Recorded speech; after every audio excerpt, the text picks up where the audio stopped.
राधे कृष्णा मेरी try spina foodies. तो आज मैं बनाने जा रही हूँ ये नारियल का तेल।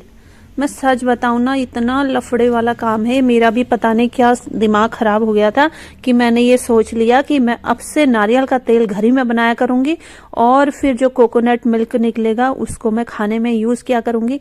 दरअसल ना मेरे को कभी कभी इस तरह का वो जोश चढ़ जाता है कि भाई अब पौष्टिक खाना है और घर में ही तैयार चीज़ें खानी है टाइप का मुझे बहुत होता है। और मैं बाहर से बहुत ही रेयरली, मतलब कभी कभार वाला है तो कभी कभार ही खाती हूँ बाहर में, अदरवाइज मैं घर ही का बनाया हुआ खाती हूँ। तो फिर मैंने सोचा सारे इंग्रेडिएंट घर ही में तैयार कर लिए जाएं, तो इसलिए मैंने 2 नारियल, वो क्योंकि सूखा नारियल है ना, सूखा नारियल कसने में कितनी परेशानी होती है, तो मैंने उसको कस लिया और उसको मैंने निचोड़ निचोड़ के उसका सारा वो कोकोनट मिल्क निकाल लिया। और इसके पहले मैंने एक आध वीडियो भी देख लिए थे कि नारियल तेल कैसे निकाले करके ना, कुछ अच्छी अच्छी वीडियोस भी हैं यूट्यूब में, तो वहां जाके देखा। तो वहां से फिर मुझे भी लगा यार नारियल का तेल यानी कि घर में ही बना सकते हैं, तो क्यों नहीं, मैं भी क्यों ना बनाऊं है।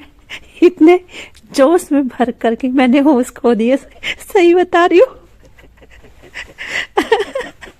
एक तो वैसे ही समय नहीं है, इतने चैनल चलाने होते हैं मुझे, अपना वो जॉब में अलग काम रहता है, वहां से वैसे ही फुर्सत नहीं है। और अपने आराम के समय में मेरा ऐसा दिमाग खराब हुआ कि मैंने ये सरदर्द वाला काम ले लिया, सही बता रही हूँ। अब देखो काम करने में तो अच्छा ही लग रहा ना, ये मेरा ये इतना बन गया कोकोनट मिल्क, ठीक है। और फिर मैंने जो ये एक बार इसका पानी आनी निचोड़ लिया, फिर दोबारा से मैंने इसमें से सारा तेल निकाल के छोड़ूंगी ये सोच करके फिर मैंने इसको और पीसा। उसमें से निकाल लेने के बाद सारा पानी, फिर गर्म पानी वानी डाल के मैंने इसको दोबारा से पीसा, क्योंकि ठंडी के दिन है, क्या पता कि ऑयल जो है ये कोकोनट में ही अकड़ के उसी में ना रह जाए करके ना, इसका एक एक बूंद तेल निचोड़ डालूंगी ये सोचा मैंने, सही बता रही हूँ। तो मैंने गर्म पानी हानी डाल के भी इसको पीस लिया और मिक्सी में चला लिया, और एक भगोना भर के, तो देख रहे हो कोकोनट मिल्क ही हो गया है और ये बूरा तैयार हो गया। तो मैंने कहा देखो अब कितने फायदे हो रहे हैं ना इससे, एक तो कोकोनट मिल्क बन गया, दूसरा ये बूरा बन गया, इसका मैं मिठाई बनाऊंगी, आने वाले वीडियोस में देखोगे।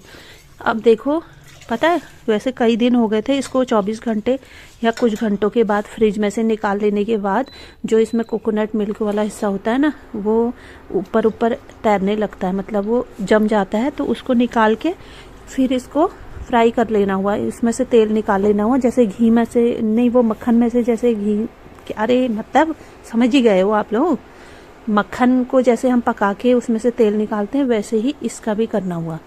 तो फिर क्योंकि मुझे फुर्सत ही नहीं हो रही थी, जब से मैंने इसको फ्रिज में क्या रखा ये वहीं अकड़ गया फ्रिज में ही भगोने में अकड़ गया, और लास्ट में उसमें ना ऊपर कांच जैसी बर्फ जम गई, मतलब भगोने में ही अब भगोने में मतलब बर्फ जम गई, तो समझ जाओ एक पानी की अच्छी खासी लेयर वो जो क्रीम था उसके ऊपर जम गई। अब उसको अलग कैसे करूं मैं, फिर मैंने वो उसको किसी तरह, मैंने कहा चलो यार इस पानी को भी सुखा लिया जाएगा।